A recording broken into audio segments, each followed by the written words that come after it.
الحمدللہ وکفا وسلام علی عبادہ الذین اصطفیٰ اما بعد فاعوذ باللہ من الشیطان الرجیم بسم اللہ الرحمن الرحیم۔ میرے واجب الاحترام عزیز ساتھی ہو، اللہ تبارک و تعالیٰ کے فضل و کرم سے ہم لوگ ایک اور بابرکت نشست لگانے میں آج ہم لوگ کامیاب ہوئے ہیں۔ اللہ تعالیٰ ہماری اس بابرکت نشست کو قبول اور منظور فرمائے۔ ہمیشہ کی طرح آج بھی ہماری دو نشستیں ہوں گی، نشست اول ہوگی اور یہ نشست اول ہے، اور اس کے بعد پھر نشست ثانیہ بھی ہوگی۔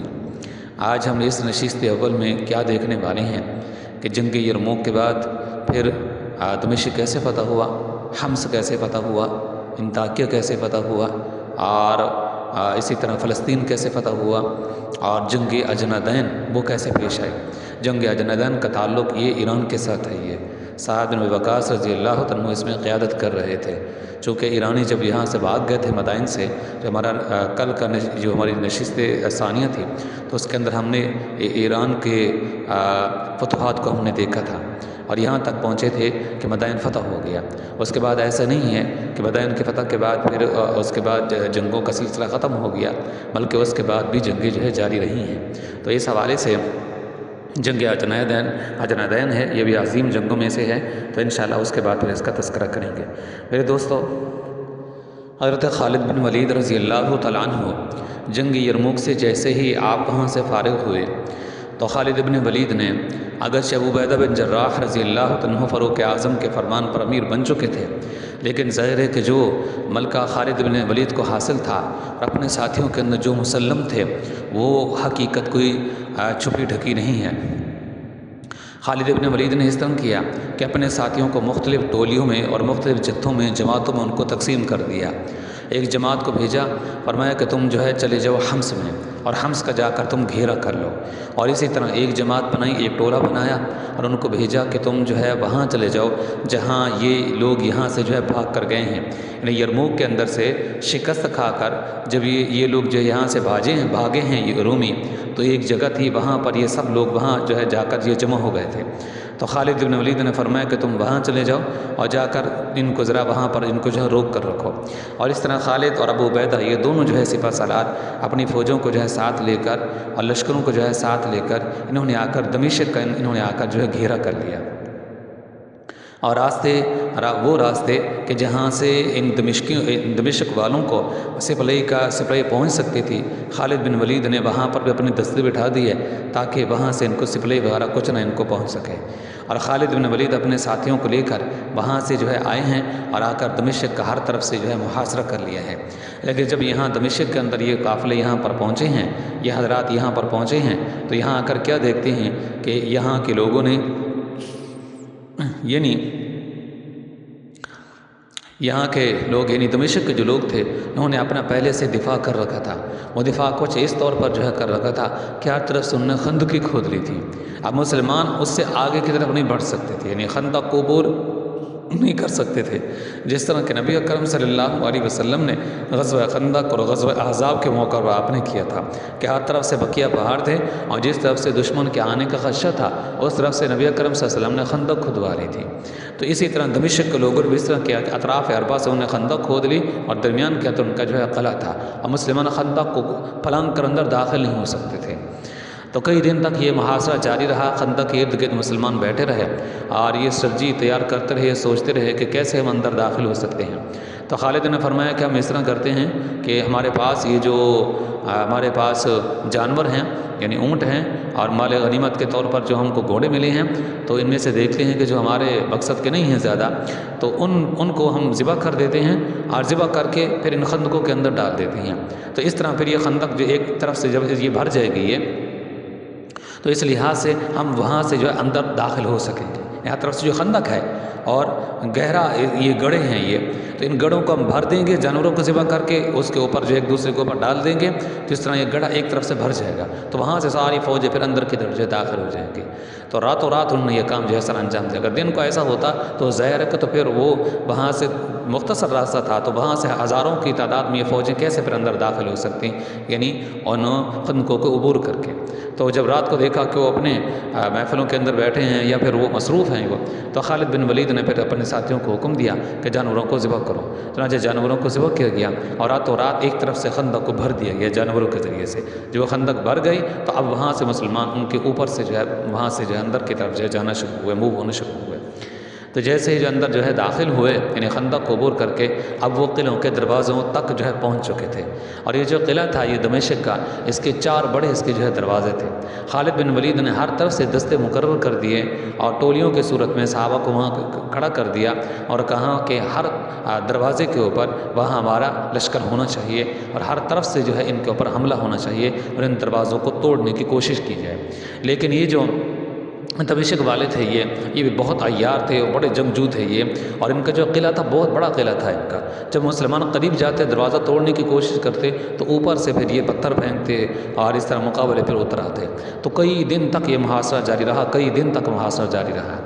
خالد بن ولید رضی اللہ تعالیٰ عنہ ابھی یہ ان کے مقابلے کے لیے یہ سوچ رہے تھے کہ کیا کرنا چاہیے کیا کرنا چاہیے۔ تو ان کے دماغ کے اندر ایک بات آئی، انہوں نے کہا کہ کیوں نہ ہو کہ رات کے وقت کسی طریقے سے ان کے اندر ہم پھلانگ کر جو ہے چلے جائیں اور اندر آدمی جو ہے جا کر دیوار کے ذریعے سے تو دروازہ کھول دے تو سارے مسلمان اندر پھر داخل ہو جائیں گے، تو اس طرح پھر جو ہے یہ قلعہ جو ہے فتح ہو سکتا ہے۔ تو خالد بن ولید نے پھر اس طرح کیا کہ ایک رات ان کا خاص قسم کا ان کا جو ہے فنکشن تھا اور وہ تمام لوگ قلعہ والے یہ دمشق کے قلعہ والے اس فنکشن کے اندر وہ سارے کے سارے وہاں وہ مصروف تھے۔ خالد بن ولید رضی اللہ تعالیٰ نے اس طرح کیا کہ خود یہ اندر جو ہے داخل ہوئے یہ کہ رسی تھی ان کے پاس اور رسی جو اوپر ڈالی قلعہ کے جو دیوار تھی اس کے اوپر اور اس رسی کے ذریعے سے پکڑتے پکڑتے اوپر جو جگائے اور آگے سنتری بیٹھے تھے، سردیوں کا موسم تھا، فل سردی تھی۔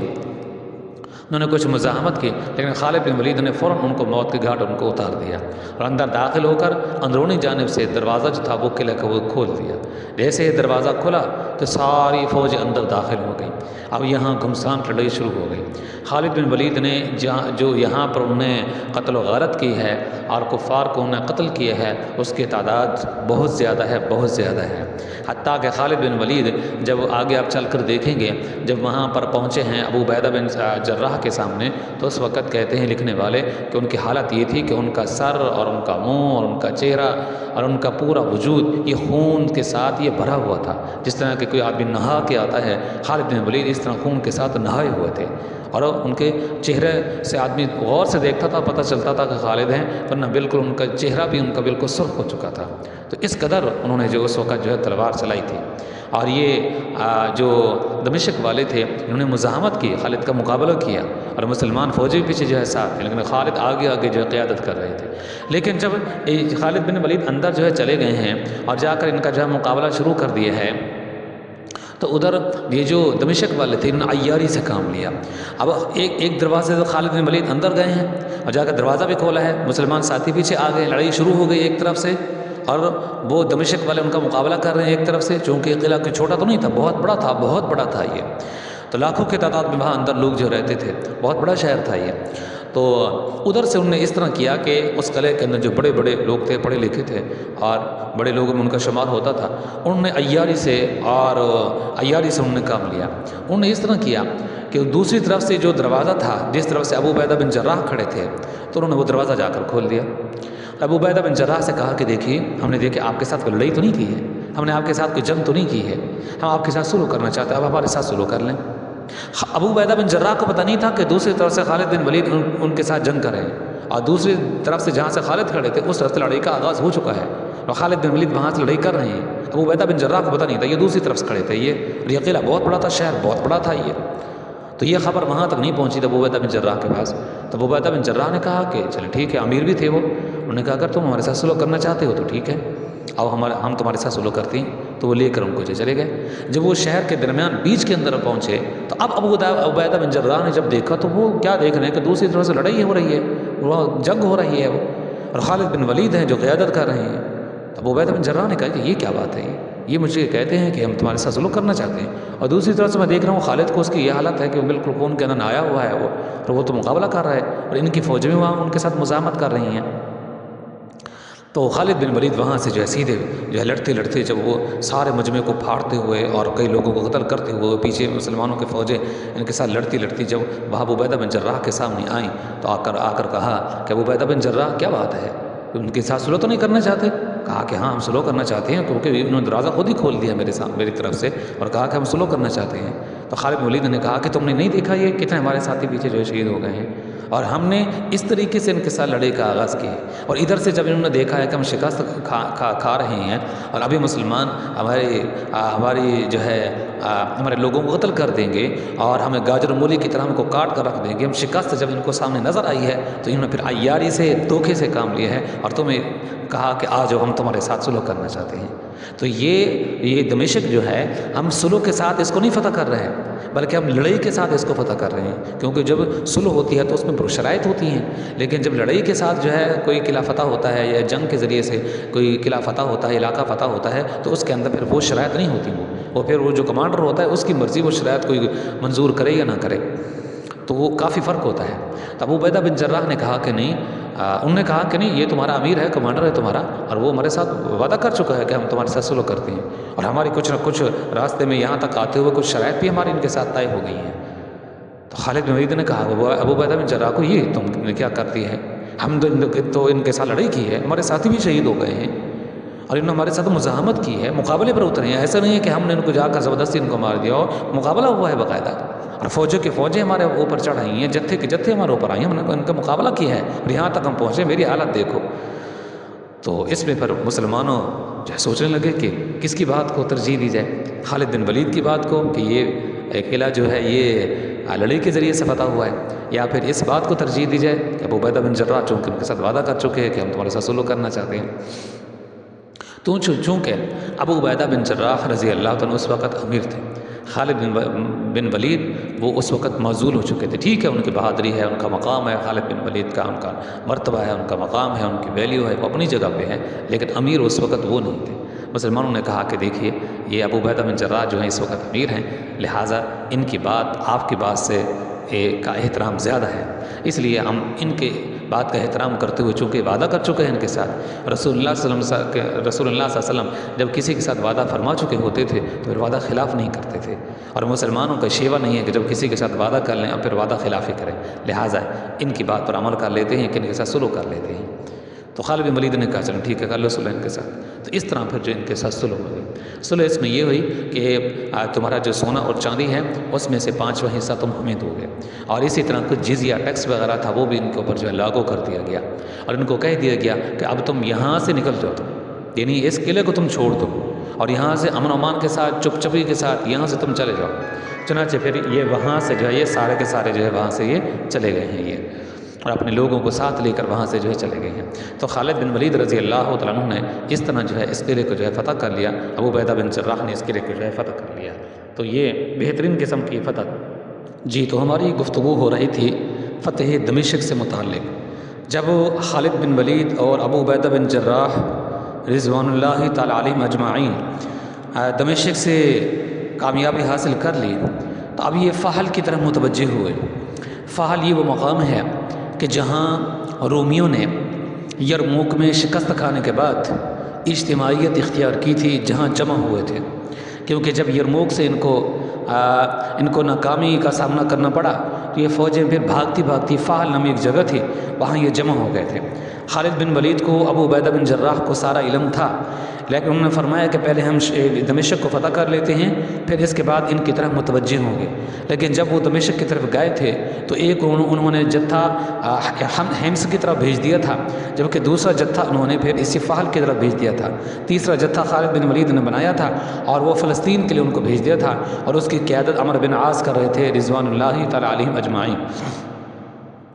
تو جب دمشق فتح ہو گیا تو اس کے بعد خالد بن ولید رضی اللہ تعالیٰ عنہ پھر یہ متوجہ ہوئے ہیں یہ فحل کی طرف۔ تو جیسے ہی فحل کی طرف یہ متوجہ ہوئے ہیں تو اس وقت جو ان کا سردار تھا فحل کا، اور وہاں جو فوجیں موجود تھیں رومیوں کی، تو اس کا نام تھا ستلاب، سین کے ساتھ ہے، سین تا لام الف اور با، ستلاب اس کا نام تھا۔ تو اس نے اپنے فوجوں کو حکم دیا، انہوں نے کہا کہ تم اپنے یہ جو فحل نامی ہمارا قلعہ ہے اس کے ارد گرد تم پانی چھوڑ دو۔ چنانچہ ان کا وہ ایک ڈیم بھرا ہوا تھا پانی کا، تو سارا انہوں نے وہ پانی جو چھوڑ دیا، تو یہ سارا ارد گرد پانی ہی پانی تھا۔ اب صحابہ کرام جب وہاں پر پہنچے فحل کے ارد گرد تو سارا پانی تھا قلعے کے ارد گرد، اور آگے ان کا منتقل ہونا بہت مشکل تھا، اور انہوں نے پھر اس طرح کیا رومیوں نے کہ اس قلعے کے اندر یہ چلے گئے اور وہاں محفوظ ہو گئے۔ اب صحابہ کرام کے لیے ان کے پاس جانا اور قلعے کو فتح کرنا بہت مشکل تھا، کیونکہ آگے سارا پانی ہی پانی تھا۔ تو ابھی یہ سوچ رہے تھے کہ کس طریقے سے اس کو فتح کیا جائے، تو انہوں نے ایک غلطی کر دی۔ وہ غلطی یہ کی، انہوں نے یہ سمجھا کہ کافی عرصہ ہو گیا ہے ان خالد بن ولید کی فوجوں کو اور اسی طرح ابو عبیدہ بن جراح کو، تو اس کا مطلب ہے کہ یہ لوگ تھکے ہوئے ہوں گے، اور اس وقت سردیوں کا موسم تھا، تو انہوں نے یہ سمجھا کہ سردی کی وجہ سے بس یہ ان کے جو قلب و اذہان ہیں وہ سوئے ہوئے ہوں گے، لیکن یہ ان کا خیال بہت ہی ان کا ویک تھا، کمزور تھا۔ خالد بن ولید ہوں یا ابو عبیدہ بن جراح ہوں یا پھر مسلمانوں میں سے اور جو کمانڈرز ہوں، ان کی یہ حالت بالکل ہرگز نہیں تھی اور رات کو بہت چکنا رہتے تھے۔ تو انہوں نے اس طرح کیا کہ یہ فوجیں نکال کر اپنے قلعہ سے باہر نکلے رات کے وقت، تاکہ ہم ان کے اوپر غفلت کی صورت میں حملہ کر دیں، لیکن مسلمان آگے سے چکنا تھے۔ جیسے ہی انہوں نے وہاں دروازہ کھولا قلعے کا اور باہر نکلنے کی انہوں نے کوشش کی، میدان میں اترے، تو یہ سارے صحابہ کرام جلدی سے جو ہے چلے گئے اور جا کر ان کا گھیرو کر لیا، اور کچھ تو اندر ہی چلے گئے قلعے کے۔ تو اس طرح اس قلعے کو جو ہے فتح کر لیا گیا، اور پھر ہزاروں کی تعداد میں ان کی فوجیں مسلمانوں کے ہاتھوں ان کی ماری گئیں۔ اب حیران ہو گئے کہ جب یہ حملے کے لیے اس وقت جو ہے نکلے تھے یہ، اور قلعے کے اندر داخل ہوئے یا میدان اس میں لگا تھا، تو 80,000 لوگ ان کے مارے گئے تھے، اور اسی طرح ان کو وہ جو ستلاف ان کا سردار تھا ان کا، تو وہ بھی اس کے اندر جو ہے قتل ہو گیا۔ خالد بن ولید رضی اللہ تعالیٰ عنہ اس کو جو ہے فتح کرنے کے بعد پھر حضرت خالد بن ولید اور ابو عبیدہ بن جراح رضوان اللہ تعالی علیہم اجمعین پھر یہ متوجہ ہوئے ہیں حمص کی طرف۔ حمص کے بارے میں آپ کو بتا دیں، یہ بھی شام کا بہت بڑا شہر ہے یہ، اور آج بھی اسی نام سے معصوم ہے۔ آج تو ماشاءاللہ وہاں اسلامی حکومت بھی جو ہے قائم ہو چکی ہے حمص میں۔ تو یہ جو حمص تھا، پھر یہ صحابہ اس کی طرف متوجہ ہوئے۔ چنانچہ جب وہاں پر گئے حمص میں، تو انہوں نے بھی جو وہاں جو رومی موجود تھے، اندر سے انہوں نے دروازہ جو ہے بند کر لیا اور قلعے کو انہوں نے بند کر لیا۔ اب خالد بن ولید رضی اللہ تعالیٰ عنہ کو اس کو مطلع کر پتہ نہ چلا، تو وہاں جو ان کا سردار تھا، وہاں پر اس کا نام، ایک کا نام تھا توزر اور دوسرے کا نام تھا شمس، یعنی گویا کہ یہ سپہ سالار تھے یہ۔ انہوں نے اس طرح کیا کہ وہاں سے کسی طریقے سے انہوں نے نکلنے کی انہوں نے جو ہے کوشش کی کہ ہم یہاں سے نکل کر دوبارہ پھر دمشق کے اندر ہم داخل ہو جائیں۔ تو دمشق کے اندر پیچھے حضرت خالد بن ولید رضی اللہ تعالیٰ عنہ نے ایک صحابی رسول کو وہاں کا جو امیر بنا دیا تھا، غالباً یہ یزید بن ابو سفیان تھے رضی اللہ تعالیٰ علیہ۔ تو یہ وہاں دمشق کے اندر یہ موجود تھے۔ تو جب یہ لوگ وہاں سے نکلے، یہ بادشاہ حمص سے، خالد بن ولید کو پتہ نہ چلا، راتوں رات یہ نکلے۔ تو جب انہوں نے ایک لمبا سفر جو ہے طے کر لیا، خالد بن ولید کو بعد میں پتہ چلا کہ یہاں سے فوجیں راتوں رات چپکے سے نکل گئی ہیں اور پھر دمشق کی طرف رخ کر گئی ہیں۔ ادھر یزید بن ابو سفیان کو پتہ چل گیا کہ فوجیں ہماری طرف آ رہی ہیں، اور بادشاہ وہاں سے بھاگ کر حمص سے، خالد کو پتہ نہیں ہے، تو وہ اس طرف ہماری طرف آ رہے ہیں۔ ادھر سے یہ باہر نکل پڑے اور ادھر سے خالد بن ولید کو پیچھے پتہ چلا تو وہ آ گئے۔ تو یہ ایک مقام تھا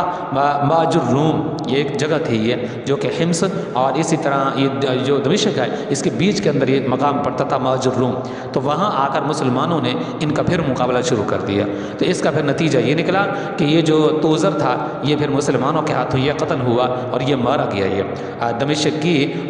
درمیانی جگہ میں، جو کہ حمص اور دمشق کے درمیان کے اندر جگہ پڑتی تھی۔ لیکن اس کا جو بادشاہ تھا وہ یعنی قیصر،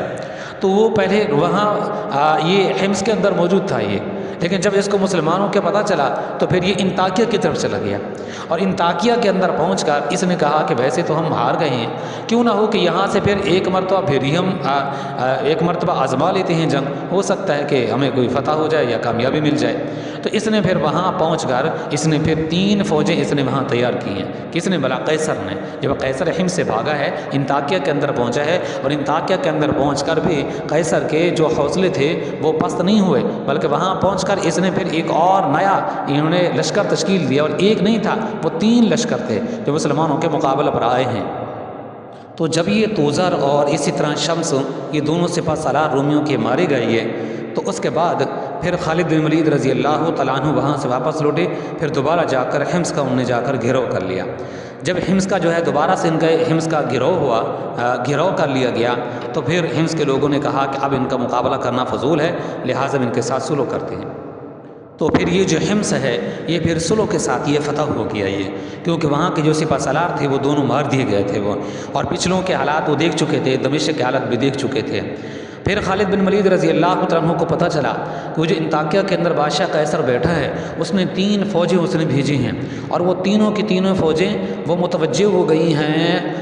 فلسطین کی طرف، اور فلسطین میں عمرو بن عاص تھے۔ عمرو بن عاص کے مسلسل خطوط خالد بن ولید کی طرف آنے لگے کہ آپ آئیے میری مدد کیجئے، ہر طرف سے ہم کو فوجوں نے گھیر لیا ہے، اور 3 نئی فوجیں ہماری طرف آئی ہیں، اور بادشاہ قیصر کی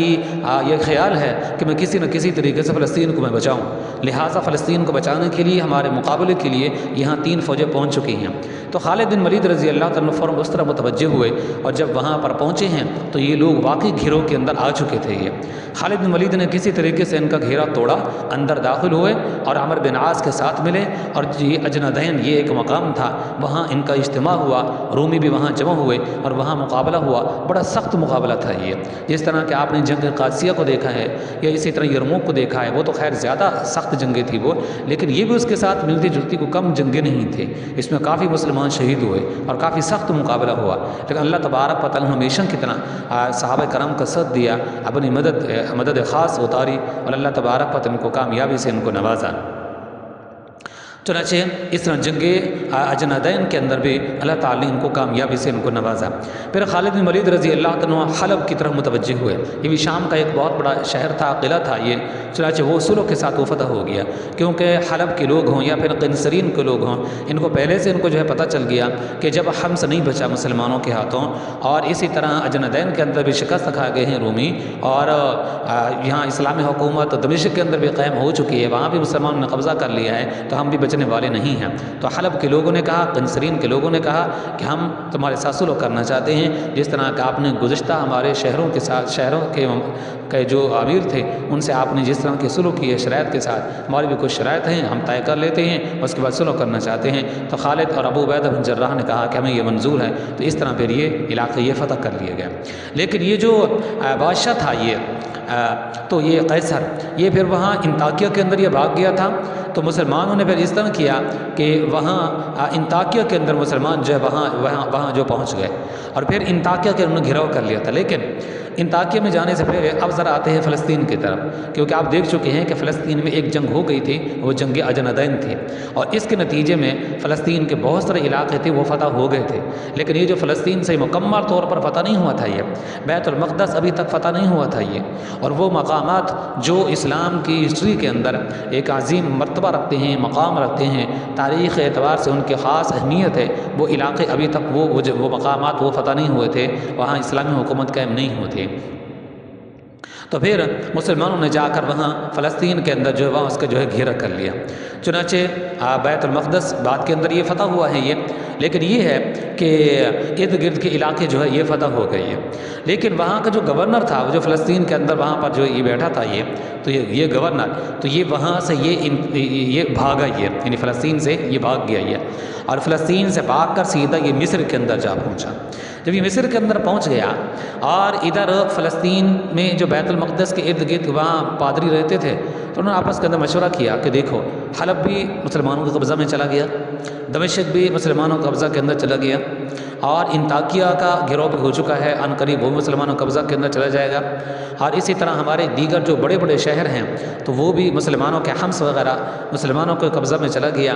اور اسی طرح فحل ہے وہ بھی مسلمانوں کے قبضہ کے اندر چلا گیا۔ تو بڑے بڑے ہمارے شہر ہیں، علاقے ہیں، مسلمانوں کے قبضہ کے اندر چلے گئے ہیں، آدھا فلسطین یہاں بھی اسلامی حکومت قائم ہو چکی ہے، تو لہٰذا کسی صورت کے اندر بھی ہم بچ نہیں سکتے، ہمارے علاقے اور اسی طرح یہ جو ہمارا خطہ ہے یہ مسلمانوں قبضہ کے اندر چلا جائے گا، مقابلے کی اب ہمیں کوئی ضرورت نہیں ہے، مقابلہ کریں گے شکست کھائیں گے، جو کہ سامنے نظر آ رہی ہے۔ کیوں نہ ہو کہ جس طرح پیچھے ہمارے کچھ ایسے جو ہے قبائل گزرے ہیں، علاقے گزرے ہیں، شہر گزرے ہیں، قلعے گزرے ہیں، جنہوں نے ان کے ساتھ مسلمانوں کے ساتھ صلح کر لی ہے، انہوں نے ان کی جان کو بھی محفوظ، جان بھی مسلمانوں نے ان کو بچا دی ہے، یعنی وہ اپنی جان میں بچا چکے ہیں وہ، اور اس حوالے سے صلح وغیرہ کر لی ہے، تو کیوں نہ ہو کہ ہم ان کے ساتھ صلح کر لیں۔ ابو عبیدہ بن جراح چونکہ اس وقت وہ امیر بن چکے تھے، خالد معزول ہو چکے تھے، انہوں نے ان کے پاس پیغام بھیجا پادریوں نے کہ دیکھو ہم تمہارے ساتھ سلوک کرنا چاہتے ہیں۔ ابو عبیدہ بن جراح نے کہا کہ ٹھیک ہے فابیہ، اگر سلوک کرنا چاہتے ہو تو ہم تو اس کے لیے تیار ہیں، ہم نے تو پہلے تم کو دعوت دی تھی کہ تم اس طرح کرو کہ جزیہ وغیرہ ادا کرو، کچھ ہماری شرائط ہیں، آپ جو ہے منظور کر لو، ہمیں تمہارے ساتھ سلوک ہے، کوئی جنگ نہیں ہے، لیکن تم نے بات نہیں مانی اور تم نے ہمارا مقابلہ کیا، اس کا نتیجہ تم نے دیکھ لیا، اب بھی اگر تم سلوک کرنا چاہتے ہو تو تمہارے ساتھ کوئی جنگ نہیں ہے، آؤ بیٹھتے ہیں، ٹیبل ٹاک بات کرتے ہیں، ٹیبل ٹاک فیصلہ ہوگا، یعنی بیٹھ کر بات چیت کرتے ہیں، اور جو شرائط ہماری ہوں گی وہ اس کو تمہیں جو ہے منظور کرنا ہوگا، قبول کرنا ہوگا، جو شرائط تمہاری ہوں گی اس پر ہم دیکھیں گے، جو منظور ہوگا ہمیں نظر آئے کہ تو منظور کر لیں گے، اور جو ذرا مشکل ہوں گی تو اس میں تو ہو سکتا ہے کہ ہم اس کو پھر ٹال مٹول کر لیں اور پھر وہ شرائط ہم نہ مانیں، یعنی جو ماننے کی ہوں گے ہم مان لیں گے، آؤ تو صحیح تو۔ چنانچہ یہ لوگ پھر آئے، خالد بن ولید سے اور ابو عبیدہ بن جراح سے کہا کہ دیکھیے ہم تمہارے ساتھ سلوک کرنا چاہتے ہیں، لیکن وہ جو تمہارے امیر المؤمنین ہیں عمر فاروق، تم تو سپہ سالار ہو نا فوج کے، جو تمہارے امیر المؤمنین ہیں، تمہارے جو خلیفہ وقت ہیں یا تمہارے جو بادشاہ ہیں ہماری نظر میں، ہم ان کو ملنا چاہتے ہیں، وہ آئیں، ان کے ساتھ ہم گفتگو کرنا چاہتے ہیں، اور ہم نے اپنی کتابوں کے اندر پڑھا ہے کہ جو اس بیت المقدس کو فتح کرے گا وہ درویش آدمی ہوگا، اور وہ ہم تم تمام کے درمیان دیکھتے ہیں ہمیں نظر نہیں آتا۔ تو خالد نے فرمایا کہ ہاں اگر تم امیر المؤمنین کی بات کرتے ہو، ابو عبیدہ بن جراح نے کہا کہ اگر تم فاروق اعظم کی بات کرتے ہو تو ہم ان کو ابھی بلوا لیتے ہیں، یہ کون سی بات ہے؟ انہوں نے پھر فوراً جو ہے خط لکھا اور فاروق اعظم کے پاس خط آیا، یہاں مدینہ کے اندر آدمی لے کر آیا اور اس نے کہا کہ تمہیں دونوں جرنیل آپ کو بلاتے ہیں، اور جو فلسطین کے لوگ ہیں وہ بیت المقدس ہمارے حوالے کرنا چاہتے ہیں، لیکن اس میں یہ ہے کہ وہ آپ کو بلا رہے ہیں، وہ آپ کے ہاتھوں چابیاں آپ کو دیں گے، آپ کے ہاتھوں میں، اور وہ سپہ سالار کو وہ چابیاں نہیں دیتے وہ، اور وہ کہتے ہیں کہ وہ آئیں، وہ ہمارے ساتھ بات چیت کریں، شرائط ہمارے سامنے رکھیں، ان سے ہم بات چیت کریں گے۔ تو فاروق اعظم نے پہلے مشورہ کیا، پھر علی المرتضیٰ کو فرمایا کہ تم پیچھے مدینہ کے اندر میرے نائب رہو گے اور میں خود وہاں جا رہا ہوں فلسطین میں۔ تو فاروق اعظم رضی اللہ عنہ وہاں سے روانہ ہوئے ہیں، یہ بہت مشہور واقعہ ہے کہ یہ عمر فاروق جب وہاں سے روانہ ہوئے ہیں مدینہ منورہ سے، تو ان کے ساتھ ایک غلام تھا جس کا نام اسلم تھا، اور راستے کے اندر ایک ان کے پاس اونٹ تھا، ایک سواری تھی، تو یہ نوبت بنوبت اس پر سواری کرتے تھے۔ تو جب فاروق اعظم رضی اللہ عنہ ذرا تھک جاتے تو اپنے اونٹ کی پشت کے اوپر بیٹھ جاتے، اور جو ان کا غلام تھا اسلم وہ پیدل چلتا اور اس اونٹ کی نکیل کو پکڑتا، اور جب وہ تھک جاتا تو پھر فاروق اعظم نیچے اتر جاتے اور پھر غلام کو اوپر بٹھا دیتے، تو اس طرح پھر وہ فاروق اعظم پیدل چلتے اور اس طرح غلام وہ سواری پر چلتا۔ لیکن جب بیت المقدس بالکل قریب آیا تو غلام اسلم رو پڑا، اس نے کہا امیر المؤمنین اب پیدل چلنے کی باری بھی آپ کی ہے، میں آپ کے سامنے ہاتھ جوڑ کر کہتا ہوں کہ آپ پیدل نہ چلیں۔ اور کہتے ہیں کہ فاروق اعظم کو اس وقت جوتا بھی ٹوٹ گیا تھا، ایک ہاتھ کے اندر ان کا ٹوٹا وہ جوتا تھا اور دوسرے ہاتھ کے اندر لگام تھی اونٹ کی، اور اس حالت کے اندر فاروق اعظم بیت المقدس میں داخل ہوئے ہیں۔ لیکن فاروق اعظم نے فرمایا کہ تو کہتا ہے کہ میں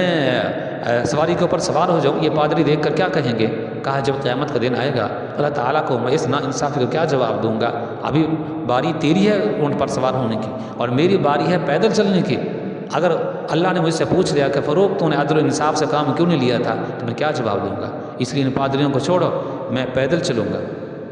جس طرح کے انصاف بنتا ہے، تیری باری ہے تو ہی سواری پر بیٹھے گا۔ چنانچہ فاروق اعظم جب وہاں قریب پہنچے تو وہ جو پادری بیٹھے تھے، کوئی کہتا تھا کہ یہ جو اوپر سواری کے اوپر بیٹھا ہے تو یہ امیر المؤمنین لگتے ہیں، پادری میں سے کوئی کہتا نہیں یہ جو نیچے چل رہے ہیں ان کے چال ڈھال سے پتہ چلتا ہے کہ یہ امیر المؤمنین ہوں گے۔ لیکن جب قریب پہنچے تو آپ حیران ہوں گے، قرآن کریم کے اندر بھی اللہ تبارک و تعالی نے فرمایا ہے ذالک مثلہم فی التوراۃ ومثلہم فی الانجیل، کہ اللہ تبارک و تعالی نے جس طرح آپ صلی اللہ علیہ وسلم کے حالات اور آپ صلی اللہ علیہ وسلم کے چہرہ مبارک کی شکل و صورت اللہ تعالی نے بیان فرمائی ہے، اسی طرح صحابہ کرام کی مثالیں اللہ تعالی نے قرآن کریم کے اندر بیان فرمائی ہیں، سابقہ کتابوں کے اندر بیان فرمائی ہیں۔ قرآن کی آیات ذالک مثلہم فی التوراۃ مثلہم فی الانجیل، کہ اللہ تعالیٰ نے تورات کے اندر بھی انجیل کے اندر بھی ان صحابہ کرام کی علامات اور ان کے چہرے کی شکل و صورت اللہ تعالیٰ نے وہاں بعین ہی یہ چیزیں تورات میں اور انجیل کے اندر پہلے بیان کر دی تھی۔ چنانچہ وہ کتاب پادری کتابیں کھول کر پہلے سے بیٹھے تھے، وہ فاروق اعظم جیسے ہی وہاں پر پہنچے انہوں نے کتابیں کھولیں اور دیکھا، کہا کہ واقعی یہ شخص ہے یہ۔ فاروق اعظم رضی اللہ عنہ سے چابی لیں اور شکرانہ کے طور پر انہیں 2 رکعت نماز نفل ادا کیے۔ فاروق اعظم جیسے بیت المقدس سے باہر نکلے تو ایک بوڑھا آدمی آیا فاروق اعظم کے پاس اور اس نے آ کر ایک چٹ دی، ایک رکہ دیا فاروق اعظم کو۔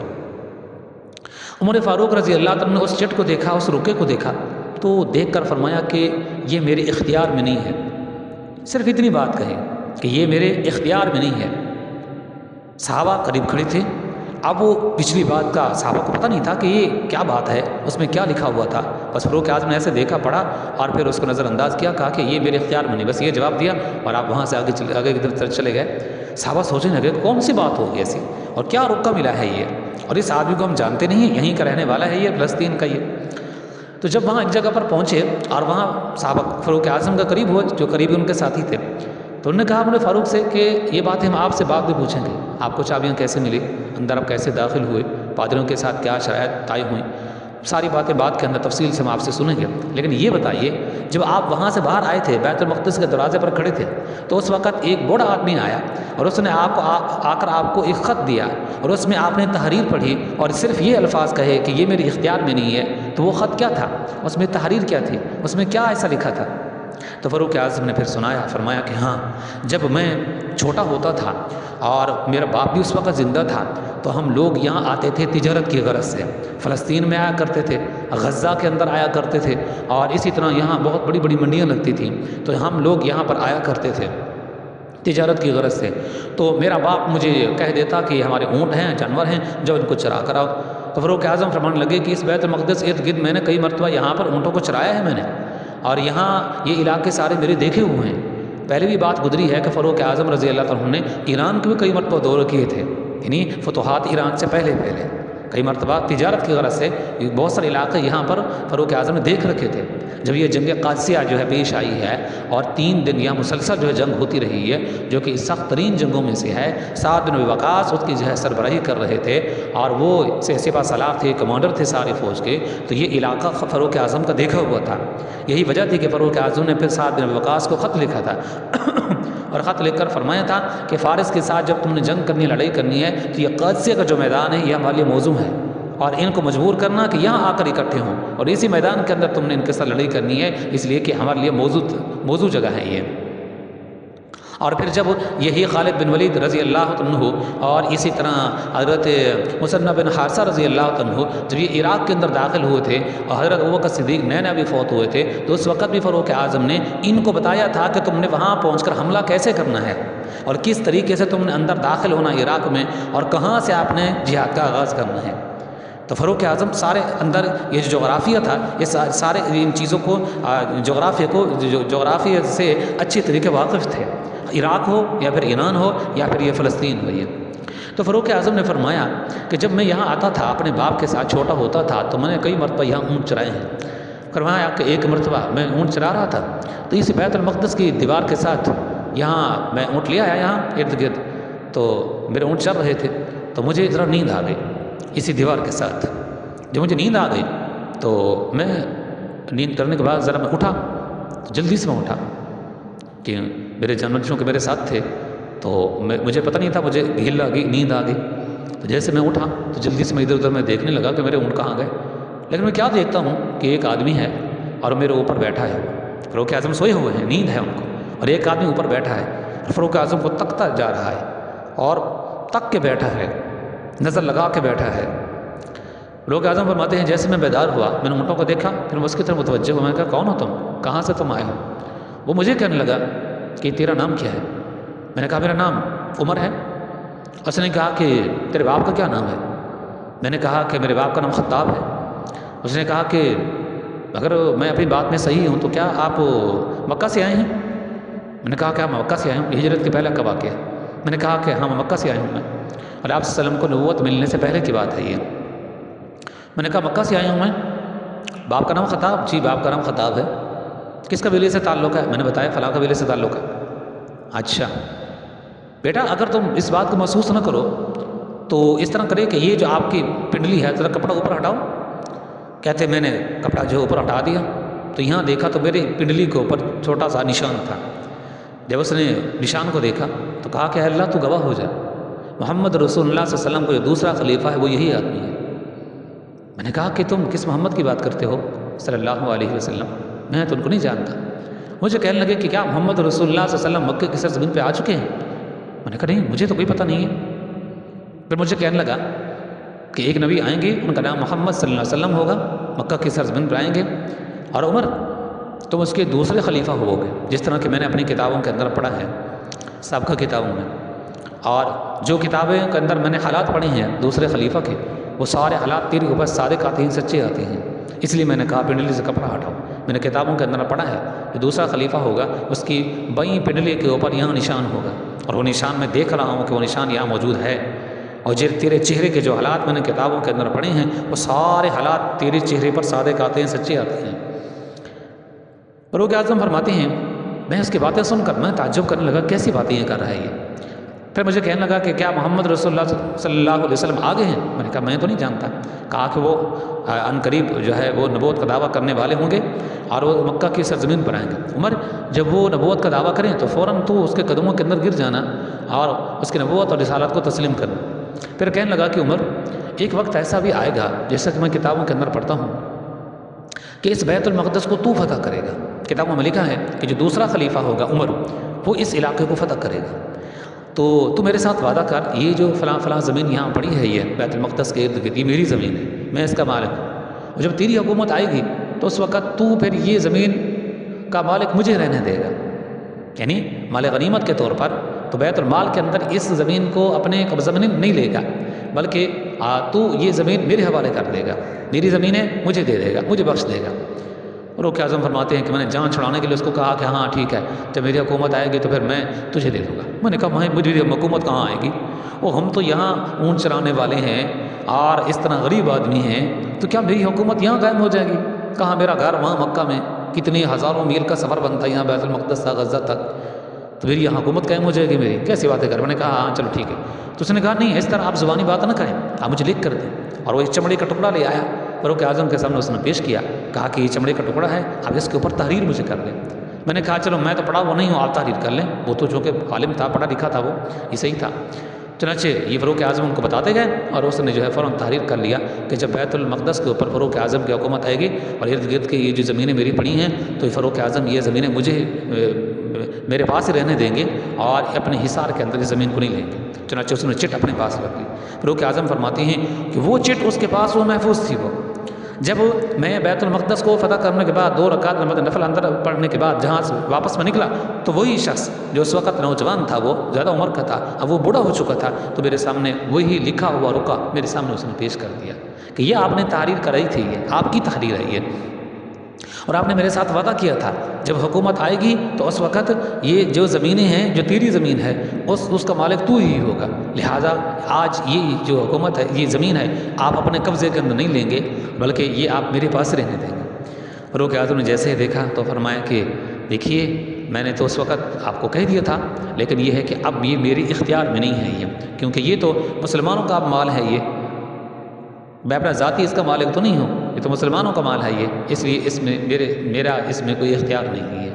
قرآن کریم کی آیت ذالک مثلہم فی التوراۃ مثلہم فی الانجیل، کہ اللہ نے صحابہ کے حالات بھی تورات میں اور انجیل کے اندر بیان کر دیے تھے، جس طرح کہ نبی اکرم صلی اللہ علیہ وسلم کے حالات اور صفات تورات اور انجیل اور زبور کے اندر اللہ نے جو ہے بیان فرمائے تھے۔ تو یہ واقعہ فتح بیت المقدس کے موقع پر یہ پیش آیا تھا۔ یہ بہرحال یہ ہے کہ خالد بن ولید رضی اللہ عنہ، ابو عبیدہ بن جراح رضی اللہ عنہ، ان کے بلانے پر فاروق اعظم آئے، بیت المقدس جو ہے یہ فتح ہو گیا۔ لیکن یہ جو یروشلم تھا یہ ابھی تک فتح نہیں ہوا تھا، یہ مسلمانوں نے اس کو بھی جو ہے فتح کیا، لیکن چونکہ یہاں پر قبضہ جو ہے عیسائیوں کا تھا، تو فاروق اعظم نے عیسائیوں کو بلایا اور بلا کر کہا ان کے پادریوں کو کہ یہ جو یروشلم ہے، تو یہ جو یروشلم ہے یہ اوپن سٹی رہے گا، اس میں تمام مذاہب کے لوگ یہاں آ سکیں گے، حتیٰ کہ یہودی بھی یہاں آ سکیں گے، مسلمان بھی یہاں آ سکیں گے اور عیسائی بھی یہاں آ سکیں گے۔ اب آپ بات کو سمجھیے، یہ تمام مذاہب کے نزدیک، یعنی 3 مذاہب کے نزدیک، اسلام ہو یا پھر مسلمان ہو یا پھر عیسائیت ہو، ان کے نزدیک یہ جو جگہ ہے یہ ایک تاریخی حیثیت رکھتی ہے، اور ہر ایک کا یہاں سمجھے کہ ان کا تعلق اور لنک سمجھے کہ اس کے ساتھ بابرکت حوالے سے جڑا ہوا ہے۔ نبی اکرم صلی اللہ علیہ وسلم جب معراج کے موقع پر گئے تھے تو آپ صلی اللہ علیہ وسلم مکہ میں تھے جب معراج ہوا تو پہلے آپ بیت المقدس میں تشریف لائے تھے اور یہاں تمام صحابہ انبیاء علیہ السلام کو آپ نے یہاں نماز پڑھائی تھی، امامت آپ نے فرمائی تھی، اور یہیں سے پھر آپ صلی اللہ علیہ وسلم کو عروج ہوا، آسمان پر تشریف لے گئے، ساتوں آسمانوں کو عبور کیا، پھر اللہ تبارک و تعالیٰ سے ہم کلامی کا شرف حاصل کیا اور نمازیں ملی، اور آپ صلی اللہ علیہ وسلم پھر بیت المقدس میں تشریف لائے اور پھر آپ صلی اللہ علیہ وسلم مکہ میں تشریف لے گئے۔ یہ اختصار کے طور پر بتلایا ہے، درمیان کے اندر بہت سارے واقعات ہیں۔ تو نبی اکرم صلی اللہ علیہ وسلم مکہ سے بیت المقدس میں، جب واپس آئے آسمانوں سے تو پہلے بیت المقدس میں، پھر آپ صلی اللہ علیہ وسلم یہاں مکہ میں تشریف لے آئے تھے، اور پھر وہ دیوار بھی آج موجود ہے جہاں پر براق کو باندھا گیا تھا، تو اس وقت موجود تھی، آج بھی موجود ہے وہ۔ تو اس لحاظ سے یہ جو یروشلم تھا یہ تمام مذاہب کے نزدیک یہ ایک سمجھے کہ تاریخی حیثیت رکھتا ہے اور اس کی ایک مقام ہے، اس کا مرتبہ ہے۔ تو فاروق اعظم نے فرمایا کہ اس میں مسلمان بھی آ سکیں گے اور عیسائیت بھی یہاں آ سکے گی، کیونکہ عیسائیوں کے نزدیک بھی یہ وہ مقام ہے، یہ وہ جگہ ہے کہ جہاں ان کی بھی تاریخی چیزیں یہاں پر جو ہے موجود ہیں، اور حضرت عیسیٰ علیہ السلام کو جو رفع سماوی ہوا ہے وہ بھی وہیں سے ہوا ہے، اور اس طرح اور بھی کئی متبرک مقامات وہاں موجود ہیں جو کہ عیسائیوں کے نزدیک بھی مسلم ہیں۔ اسی طرح آپ نے فرمایا کہ یہ جو یہودی ہیں یہ بھی یہاں آ سکیں گے، عیسائیوں کی پادریوں کی ان کی یہ شرط تھی، انہوں نے کہا کہ باقی تمام لوگ آ سکیں گے لیکن یہودی نہیں آ سکتے، کیوں؟ اس لیے کہ یہودیوں کی اور عیسائیت کی اس وقت ان کی دشمنی چل رہی تھی۔ وہ حضرت عیسیٰ علیہ السلام کو یہودی گالیاں دیا کرتے تھے، اور عیسائی ظاہر ہے کہ وہ تو ان کو اللہ کا بیٹا جو ہے قرار دیتے تھے، اور وہ کہتے تھے کہ یہ لاولت نعوذ باللہ پیدا ہوئے ہیں، تو پھر وہ ان کو زنا کی نسبت ان کو دیتے تھے، تو اس لیے عیسائی ان کو اچھا نہیں سمجھتے تھے۔ تو فاروق اعظم نے فرمایا کہ نہیں، یہ سمجھے کہ متبرک مقامات میں سے ہیں یہ یہودیوں کے نزدیک بھی، اور ان کی یہ خاص یہاں پر دیوار بھی موجود ہے جہاں وہ عبادت کرتے ہیں، لہٰذا وہ بھی یہاں پر آ سکیں گے، اور ان کے جو یہاں خاص مقامات ہیں یہاں کا وزٹ کریں گے وہ چلے جائیں گے، اور جو خاص عبادت کرتے وہ بھی کریں گے چلے جائیں گے۔ خاص طور پر ابراہیم علیہ السلام، اسحاق علیہ السلام، یعقوب علیہ السلام، اور ان کے ازواج، ان کی بیویاں، تو یہ سبھی ان کی بھی قبور وہاں پر موجود ہیں جن کو عزت کرتے ہیں، احترام کرتے ہیں، خاص طور ابراہیم اور اسحاق علیہ السلام، لہٰذا ان کا بھی حق بنتا اگر وہ یہاں آتے ہیں تو ان کا داخلہ ہمیں بند نہیں کرنا چاہیے، لیکن عیسائی نہیں مانتے تھے، لیکن فاروق اعظم نے اس کو اوپن یونیورسٹی قرار دے دیا۔ تو اس طرح جو ہے یہودیوں کے اوپر آج بھی فاروق اعظم کا یہ احسان ہے کہ عیسائی نہیں مانتے تھے، لیکن فاروق اعظم نے پھر بھی ان کا راستہ ان کا بند نہیں کیا، بلکہ اس کو اوپن یونیورسٹی اس کو جو ہے قرار دیا تھا، یعنی اس میں یہودیت کا خیال رکھا تھا فاروق اعظم نے۔ پھر اس کے بعد کیا ہوا کہ حضرت عمر فاروق رضی اللہ تعالی عنہ نے جتنے بھی وہاں پر علاقے تھے بڑے بڑے، جیسا کہ وہاں دمشق ہے تو وہاں پر ایک آدمی کو وہاں کا امیر بنا دیا، پھر اسی طرح یزید بن سفیان کو وہاں کا امیر بنا دیا، اور اس طرح حمص کے اندر ایک اور سپہ سالار کو بھیج دیا، اور اسی طرح جو فلسطین ہے اس میں عمرو بن عاص رضی اللہ عنہ کو فرمایا کہ تو یہاں کا حاکم ہوگا۔ تو جو بڑے بڑے علاقے تھے وہاں قلعے تھے تو ان کے اندر ایک ایک آدمی کو وہاں پر ان کو امیر بنا دیا، اور کچھ نہ کچھ فوج کی دستی بھی ان کو دے دیے کہ تم نے ان علاقوں کا خیال رکھنا ہے، کیونکہ ہمارے قبضہ کے اندر آ چکے، ایسا تو نہیں ہے کہ آپ وہاں سے واپس آ جائیں، اگر سارے وہاں سے واپس آ کے پیچھے پھر دوبارہ بغاوت کر دیں گے وہ، تو اس لیے وہاں فوج کا ہر وقت ہونا یہ لازمی ہے۔ یہ تو فاروق اعظم نے ہر ایک قلعے اور شہر کے اندر کچھ نہ کچھ فوجیں جو ہے باقی رکھیں، اور وہاں کے کمانڈروں کے ذمہ لگایا کہ تم نے رات دن یہیں پر رہنا ہے۔ تو اس طرح یہ سارے علاقے جو ہے فتح ہو گئے، لیکن آپ حیران ہوں گے کہ عراق کے اوپر کی جانب سے یہاں ایک جو ہے قبیلہ تھا، اور وہاں اس جو ہے قبیلے کے جو لوگ تھے، جزیرہ تھا، جزیرے کے جو لوگ تھے انہوں نے قیصر کو خط لکھنے شروع کر دیا۔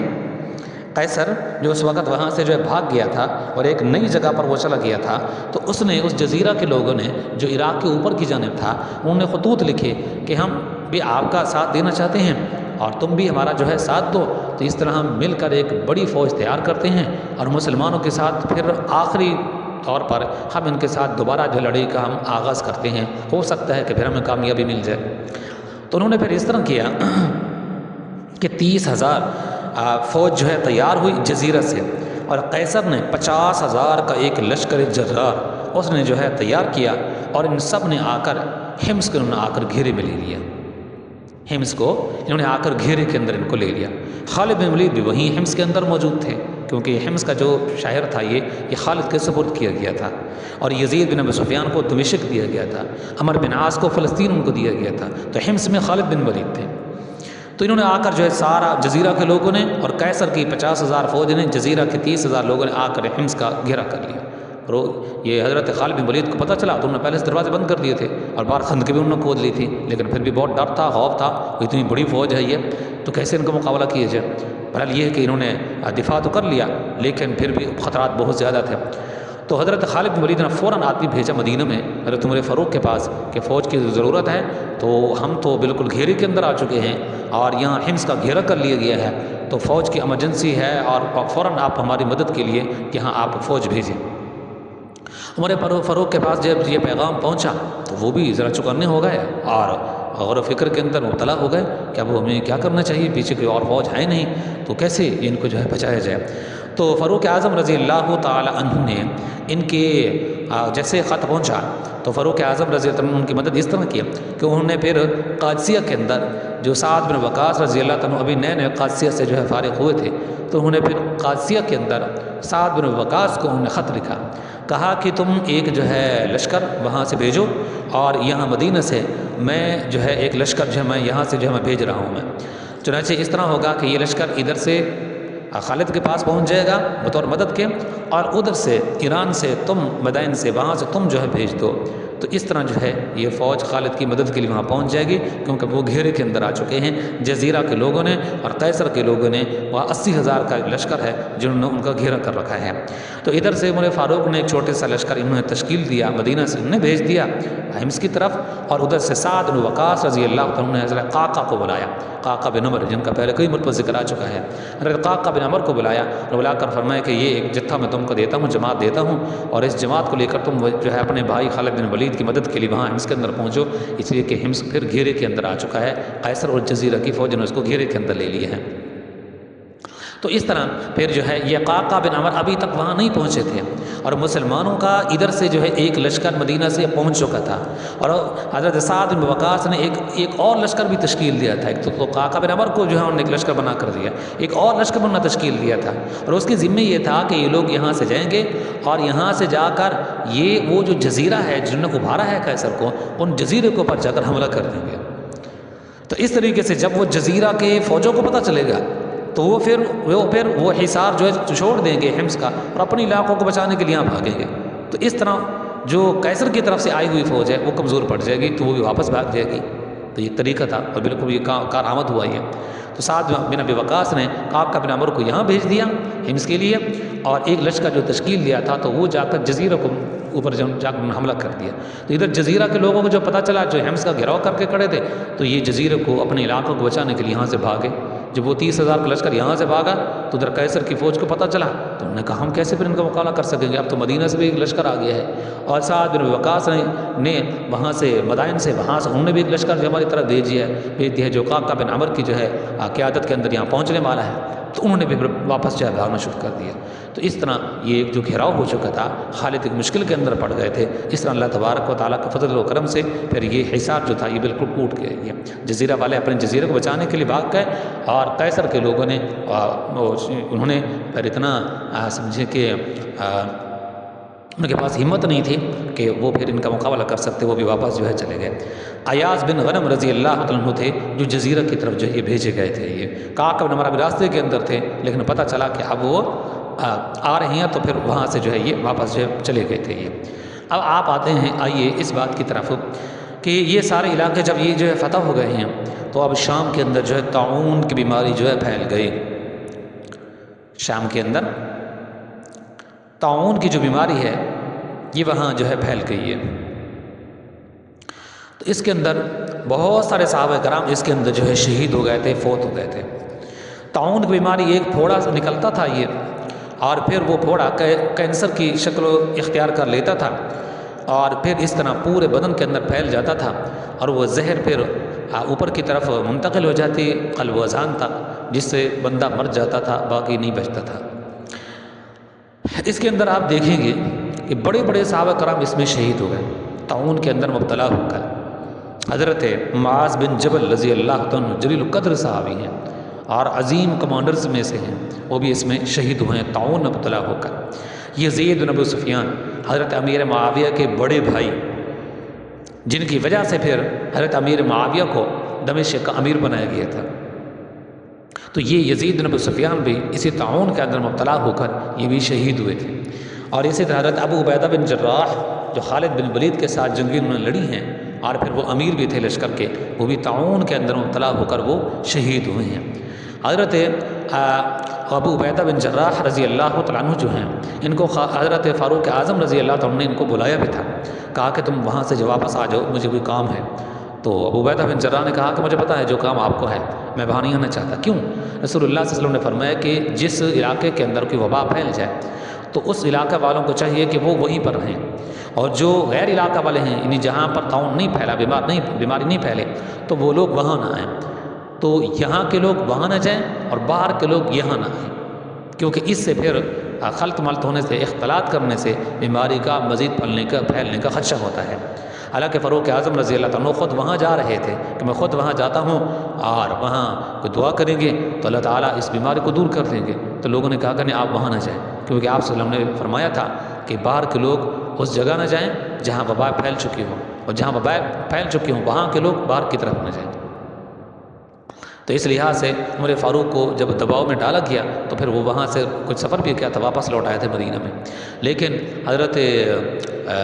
یہ صحابی رسول ابو عبیدہ بن جراح رضی اللہ تعالیٰ عنہ، ان کو بچانے کی فاروق اعظم نے بڑی کوشش کی۔ ایک مرتبہ ان کو خط لکھا، کہا کہ مجھے کام ہے، آپ یہ مدینہ میں ہیں۔ تو انہوں نے فرمایا کہ مجھے پتہ ہے جو کام ہے آپ کو، آپ صلی اللہ علیہ وسلم نے فرمایا تھا میں آپ کے فرمان کی وجہ سے میں وہاں نہیں آ سکتا، میں یہاں طاعون کے اندر میں بھی مبتلا ہو چکا ہوں اور مجھے شکایت ظاہر ہو رہی ہے۔ اور تھوڑا سا عرصہ گزرا تھا، ان کو بھی پھوڑا نکلا، اور حضرت ابو عبیدہ بن جراح یہ پھر اسی کے اندر جو ہے شہید ہو گئے تھے، اور معاذ بن جبل بھی شہید ہو گئے، یزید بن ابو سفیان بھی جو ہے شہید ہو گئے۔ لیکن عمر بن عاص رضی اللہ تعالیٰ عنہ اس وقت وہ فلسطین کے اندر تھے، تو انہوں نے اس طرح کیا کہ جو بچی کچی یہ فوج تھی، اس تمام فوج کو انہوں نے اپنے پاس سے بلا لیا تھا، اور وہ جو نشیبی جگہوں کے اندر موجود تھے یہ وہاں سے پھر یہ نکل گئے تھے، اور ایک پہاڑی علاقہ تھا اور اونچا مقام تھا، وہاں جا کر بیٹھے تھے یہ۔ اس کا فائدہ یہ ہوا کہ وہاں جو بیماریاں نیچے لگ جاتی تھی ہوا کی کمی کی وجہ سے اور آب و ہوا کی کمی کی وجہ سے، تو وہ پھر اوپر بیٹھنے کی وجہ سے نئی جب ہوا لگتی تھی اور ایک طرح کی نیا ان کو نئی ہوا کا سانس ان کو ملنے لگا، تو اس صورت کے اندر پھر وہ جو مبتلا ہو گئے تھے بیماری کے اندر، تو وہ سمجھے کہ بیماری کے اندر پھر وہ کمی واقع ہو گئی، طاعون میں وبا کے اندر جو کمی واقع ہو گئی۔ لیکن اس دوران 25,000 صحابہ کرام اس کے اندر شہید ہو گئے، 25,000 صحابہ کرام جو کہ جلیل القدر صحابہ کرام تھے اور بڑے بڑے جرنیل تھے جو اس طاعون کی بیماری کے اندر مبتلا ہوئے اور پھر وہ شہید ہو گئے۔ ادھر مدینہ کے اندر یہ ہوا کہ یہاں قحط سالی پڑ گئی، یہاں جو لوگ وہاں سے آئے تھے مدینہ کے اندر تو یہاں پھر وہ پریشان ہو گئے۔ یہ وقت تھا کہ حضرت عمر فاروق نے فرمایا کہ اب اللہ تبارک و تعالیٰ نے مجھے آزمائش کے اندر ڈال دیا ہے، اب مجھ پر فرض ہے کہ جو کہیں بھی رہتا ہے وہاں تک کھانا اور پینا پہنچانا یہ میرا فرض ہے۔ یہ اس لیے فرمایا تھا کہ اگر فرات کے کنارے ایک بھوکا کتا بھی مر گیا تو اللہ تعالیٰ قیامت کے دن مجھ سے پوچھے گا کہ عمر تیری دور سلطنت میں، تیری حکومت کے دور میں وہاں ایک بھوکا کتا مر گیا تھا، کیا تو نے اس کا خیال نہیں رکھا تھا؟ پر میں اس کا خیال رکھنا میری ذمہ داری ہے۔ تو اس طرح یہ پورا شام جو ہے یہ فتح ہو گیا۔ یہ اب آتے ہیں جنگ جلولہ کی طرف۔ جنگ جلولہ یہ جنگ جلولہ یہ جو جنگ جلولہ ہے یہ اس کے بارے میں آپ یوں سمجھے، کل کے ہمارا جو آخری نشست تھی اس کے اندر آپ نے سماعت کیا کہ صحابہ کرام نے ایران کو کیسے فتح کیا، اور اس سے متعلق سبھی باتیں آپ کے سامنے آ چکی ہیں۔ سعد بن وقاص رضی اللہ عنہ میدان کے اندر بھی داخل ہو چکے اور میدان کو بھی فتح کر چکے، اور جمعہ کا دن تھا اور جمعہ بھی سعد بن وقاص سے وہاں پر پڑھایا تھا، اور آپ نے یہ بات اچھی طریقے سے سماعت کر رکھی ہے کہ جو کس طرح کی کرسی تھی حضرت سعد بن وقاص نے اسی کو اپنا ممبر بنایا تھا، اور جہاں جس محل کے اندر وہ بیٹھتا تھا تو سعد بن وقاص نے اسی کو مسجد قرار دیا، اور وہاں نماز بھی پڑھی گئی اور خطبہ بھی دیا گیا، اور یہ پہلی نماز جمعہ تھی جو وہاں کس طرح کے شاہی جو اس کا عمارت تھی اس کے اندر جو پڑھی گئی۔ لیکن یہ جو ایران کا یہ بادشاہ تھا یہ کسرا، تو وہاں سے جب یہ بھاگا ہے یہ، تو آگے ایک اور مقام تھا، وہاں جا کر یہ جلولہ یہ ایک مقام کا جگہ کا نام ہے یہ، تو وہاں یہ لوگ وہاں جا کر اس قلعے کے اندر محفوظ ہو گئے۔ حضرت سعد بن وقاص کو جب پتہ چلا تو انہوں نے کہا کہ نہیں، اب ہمیں یہاں سے بھی آگے موو ہونا ہوگا، منتقل ہونا ہوگا تاکہ بالکل اس کا خاتمہ کر دیا جائے۔ اگر یہاں پر جلولہ کے اندر یہ رہا بادشاہ تو پھر وہاں سے پھر یہ حملہ کرتے رہے گا، اور یہاں سے پھر یہ شرارتیں کرتا رہے گا، کیوں نہ ہو کہ بالکل اس کا خاتمہ کر دیا جائے۔ چنانچہ مسلمان وہاں سے پھر آگے بڑھے ہیں، لیکن وہاں جب جلولہ کے مقام پر پہنچے تو اس کی سارے فوجیں کسریٰ کی وہاں پر جمع تھی اور کسریٰ خود وہاں اندر موجود تھا۔ مسلمان جب وہاں پر پہنچے تو آگے ڈیفنس کے طور پر انہوں نے ہر طرف سے خندقیں کھود رکھی تھی۔ مسلمانوں نے جب یہ حالت دیکھی تو ذرا پریشان ہو گئے، لیکن اس میں یہ تھا کہ مہران رازی یہ ان کا سپہ سالار تھا، انہوں نے اس کو سپہ سالار بنایا اور پھر مسلمانوں کے ساتھ مقابلہ ہوا۔ جنگ جلولہ یہ بھی سخت ترین جنگوں میں سے ہے، جس طرح کہ قادسیہ، یرموک، اجندین ہے، تو اسی طرح یہ بھی سخت ترین جنگوں میں سے ہے، لیکن اللہ تبارک و تعالیٰ اس کے اندر بھی مسلمانوں کو کامیابی ان کو جو ہے عطا کی۔ سعد بن وقاص اس سپہ سالار اس میں سرداری کر رہے تھے اور سپہ سالار جو ہے وہی تھے۔ اب ان کی طبیعت پہلے سے جو ہے بہتر تھی، کیونکہ قادسیہ کے دنوں کے اندر ان کی طبیعت بالکل ناساز تھی اور عرق و نساء کی بیماری کے اندر مبتلا ہو گئے تھے، اور ایک محل تھا اس کی چھت کے اوپر وہاں بستر لگا دیا گیا تھا اور وہیں سے لیڈ کرتے رہے تھے۔ لیکن جنگ جلولہ کے اندر وہاں ان کی جو ہے جو ان کی طبیعت تھی وہ کافی حد تک جو بہتر تھی وہ۔ اب یہ جو یزدگر تھا یہ پھر حلوان کے اندر وہاں سے بھاگا اور سیدھا پھر یہ حلوان کے اندر جا پہنچا یہ۔ لیکن سن 16 ہجری کے اندر جنگ جلولہ کے اندر یہ ہے کہ پھر مسلمانوں کو اس کے اندر جو ہے کامیابی ان کو مل گئی، اور اس طرح جو حلوان ہے وہاں یزدگر بھاگا، وہاں جا پہنچا، لیکن وہاں سے بھی مسلمان جب وہاں پر پہنچے تو وہاں حلوان سے بھی پھر یہ بھاگ گیا یہ۔ پھر آپ دیکھیں گے کہ مسلمانوں کو ان تمام جنگوں کے اندر سے بہت سارا مال غنیمت ان کو جو ہے وہاں سے جو ملا ہے، اور پھر یہ مال غنیمت جنگ جلولہ سے جو حاصل ہوا، مدائن سے جو حاصل ہوا، مدائن سے تو بہت زیادہ ان کو ملا ہے، بہت زیادہ۔ تو ایسے ہیرے اور موتی اور جواہرات تھے جو مدینہ کے اندر بھیجے گئے، تو مدینہ کے لوگ تو دیکھ کر حیران ہو گئے کہ انہوں نے کبھی زندگی کے اندر اتنی قیمتی چیزیں کبھی دیکھی بھی نہیں تھی۔ فاروق اعظم نے پھر وہ ساری چیزوں کو جو مسلمانوں کے دنوں کو اس کو جو تقسیم کر دیا تھا۔ اب مسلمان وہاں سے جو واپس لوٹے تو تکریت یہ ایک جگہ تھی، مقام تھا نینوا کے قریب، تو وہاں کے جو لوگ تھے انہوں نے مسلمانوں کے ساتھ جنگ کرنے کا ارادہ کر لیا۔ سعد کو پتہ چلا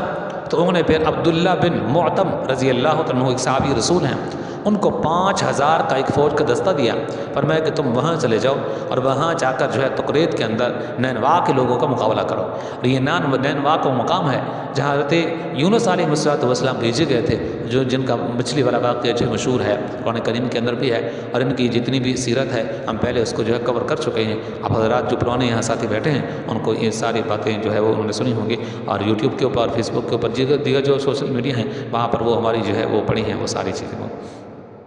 یعنی وہ سارے لیکچر جو ہے پڑھی ہیں، اب مزید بھی آپ ان کو سن سکتے ہیں۔ تو نینوا کے ساتھ ان کا جو ہے تعلق تھا، تو وہاں تکریت کے اندر نینوا کے اندر پھر مقابلہ ہوا اور 5000 فوج تھی مسلمانوں کی، انہوں نے آگے سے جو ہے خندقیں کھود لی تھی، لیکن وہاں پر 24 لڑائیاں وہاں پر جو ہے لڑی گئی ہیں۔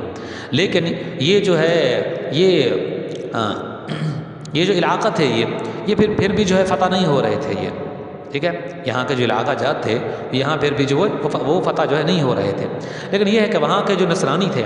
ان کو مسلمانوں کو دعوت دی کہ دیکھو ہم بھی عیسیٰ علیہ السلام کو مانتے ہیں اور تم بھی حضرت عیسیٰ علیہ السلام کو جو ہے مانتے ہو، تم لہٰذا تم اسلام قبول کر لو۔ جب ان کو بار بار ان کو دعوت دی گئی تو ان کو بات سمجھ کے اندر آ گئے، تو انہوں نے پھر مسلمانوں کی جو ہے بات کو مان لیا۔ تو اس حوالے سے یہاں کے جو رومی تھے ان کو پتہ نہ چلا، تو ان عیسائیوں نے پھر مسلمانوں کی مدد کی، انہوں نے کہا کہ ہم تمہاری مدد کرتے ہیں، تم اس طرح جو ہے کرو کہ ہم کسی طریقے سے ان رومیوں کو باہر نکالتے ہیں اور ادھر سے تم حملہ کر دینا اور ادھر سے جو ہم ان کے اوپر جو حملہ کر دیں گے۔ مسلمانوں نے کہا کہ ٹھیک ہے۔ اب رومیوں کو اس بات کا مطلق پتہ نہیں تھا کہ یہاں کے جو عیسائی ہیں، نصرانی ہیں، اس وقت جو مسلمان ہو چکے ہیں۔ تو جب وہاں سے جو ہے یہ لوگ جو ہے یہ عیسائی اندر گئے ہیں، انہوں نے جا کر دروازے کھول دیے، مسلمان اچانک جو اندر داخل ہو گئے، تو جیسے داخل ہوئے وہاں جنگ چھڑ گئی اور عیسائیوں نے بھی مسلمانوں کا جو ہے ساتھ دیا۔ تو اس حوالے سے قریب جو ہے دریا بھی پڑتا تھا، تو بہت سے رومی دریا کے اندر غرق ہو گئے اور مسلمانوں نے ہر طرف سے ان کے اوپر حملہ کر دیا، تو اس میں بہت سارے رومی اس کے اندر جو قتل ہو گئے۔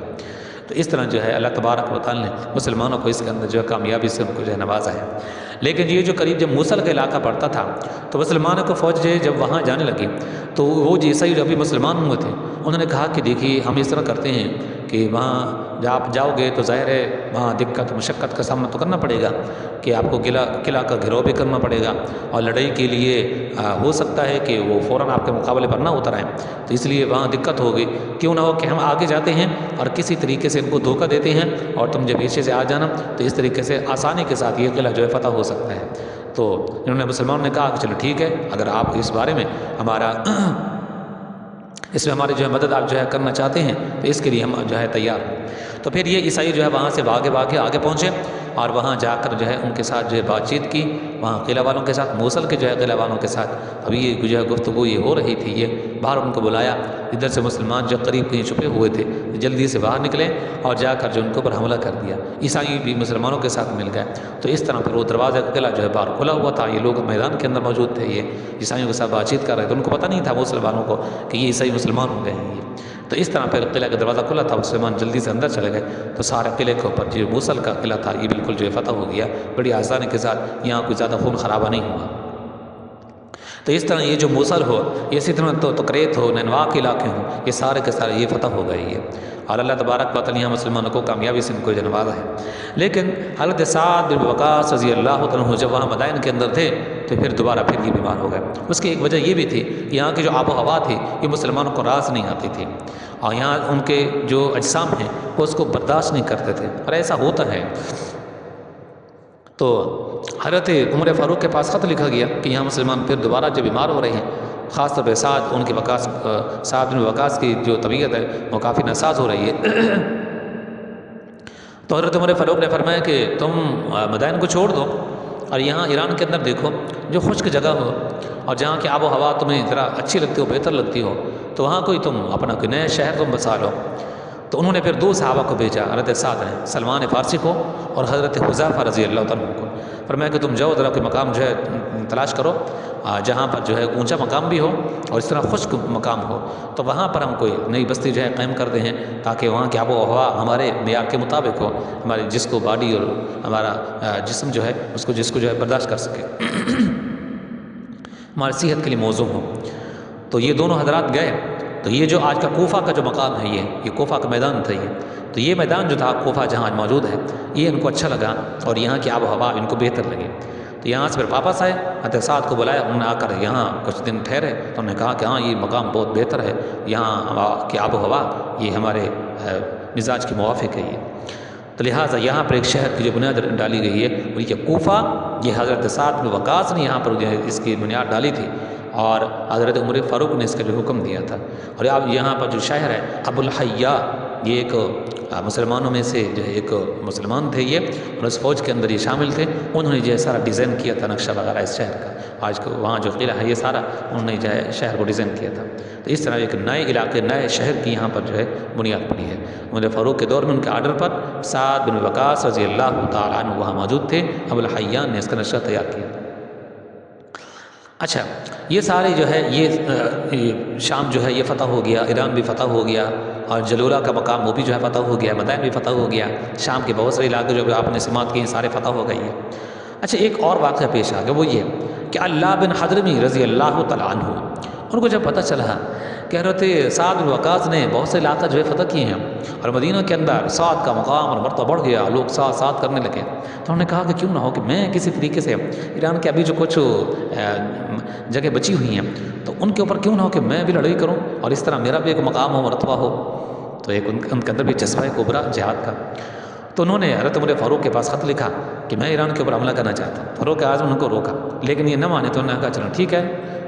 مزید یہ ہے کہ ہمارے پاس فوج نہیں ہوگی اور تم کہہ رہے ہو کہ آپ کو فوج دینے کی ضرورت نہیں ہے، ہم اکیلے ہی ان کو جو ہے کافی ہیں، میرے پاس فوج ہے، اگر ایسا ہے تو ٹھیک ہے، ہماری طرف سے اجازت ہے۔ تو اللہ بن حضرمی نے ایران کے اوپر حملہ کر دیا، یعنی جو علاقے وہاں بچے ہوئے تھے، لیکن یہ جنگ تو چھیڑ بیٹھے، لیکن یہ ہے کہ وہ تو سمجھے کہ مکھیوں کا کیا کہتے ہیں اس کو جتھا تھا، جس کے اندر وہ کہتے ہیں نا کہ مکھیوں کے جتھے کو ان کو چھیڑنے والی بات ہے۔ تو انہوں نے جو ہے حملہ تو کر دیا، لیکن وہ حملہ جب رسپانس آیا ایرانیوں کی طرف سے تو وہ سمجھے کہ بہت مشکل تھا، ان کے لیے سنبھالنا مشکل ہو گیا۔ تو پھر یہ ہوا کہ اللہ بن حضرمی نے استخا ایک جگہ تھی، وہاں پر جب حملہ کیا ان کے مقابلے پر اترے تو ہر طرف سے ان کو جو گھیرے کے اندر لے لیا گیا، کن کو؟ حضرت اللہ بن حضرمی اور اس کے لشکر کو، مسلمان لشکر کو۔ تو حضرت عمر فاروق کو پتہ چلا تو انہوں نے خالد بن منظر ایک صحابی رسول تھے، ان کو سپہ سالار بنایا اور مدینہ سے ان کو بھیجا، اور بصرہ کا جو حاکم تھا اس کو بھی بھیجا، کہا اس کو خط لکھا، کہا کہ تمہارے قریب یہاں مسلمانوں کی ایک ٹولی ہے اللہ بن حضرمی کی قیادت کے اندر ایرانیوں کے ساتھ لڑائی کے اندر اتر آئی، لیکن اب وہ گھیرے کے اندر آ چکے ہیں، بڑی مشکل کے اندر ہیں، لہٰذا تم کوئی دستہ وغیرہ بھیجو اور ان کی مدد کرو، ان کو بچاؤ ان کو۔ تو خالد بن منظر مدینہ سے وہ بھی یہاں آ گئے، اور اسی طرح بصرہ کا جو گورنر تھا اس نے بھی اپنے بیٹے کو جس کا نام تھا عتبہ بن غزوان، اس نے اور اس کو جو ہے یہ بنا کر لشکر کا سپہ سالار بنا کر اس نے ان کو بھیج دیا۔ تو ان کے اندر جو دو جگہوں پر مقابلہ ہوا ہے، استخاء کے اندر بھی اللہ بن حضرمی کے لشکر کے اوپر، اور طؤوس ایک جگہ تھی وہاں پر بھی جو ہے ان کا گھیراؤ کیا گیا، لیکن یہ ہے کہ دونوں جگہوں سے مسلمانوں کی جو ہے پیچھے سے نفری آ گئی، تو سپلئی آ گئی، جس سے پھر ان کا جو ہے ایک طرح کی مدد ہو گئی، اور پھر یہ ان کے حصار سے یہ جو ہے باہر نکلے۔ یہ ابو سبرہ رضی اللہ عنہ ایک صحابی رسول ہیں، ان کو جو ہے بلایا گیا، اور فاروق اعظم نے فرمایا کہ ان کو کہو کہ جاؤ تم کوفہ کے اندر جاؤ، اور صاحب بن وقاص کے ساتھ جو ہے تم رہو۔ اس طرح پھر یہ لوگ جو کوفہ کے اندر جو ہے اپنی جانیں بچاتے ہوئے یہاں آ گئے، اور فاروق اعظم نے فرمایا میں نے تمہیں نہیں کہا تھا کہ تم ان کو ایسا کمزور سمجھتے ہو، ایرانیوں کو، یہ بہت طاقتور ہیں، یہ ان کے ساتھ حملہ کرنا ہے کوئی ایسے بچوں کا کھیل نہیں ہے یہ، لہذا کسی طریقے سے جان بچا کر پھر یہ ساتھ کے ساتھ یہ بھی جو ہے کوفہ کے اندر یہ رہنے لگے۔ برا بن مالک رضی اللہ تعالیٰ عنہ ایک صحابی رسول ہیں،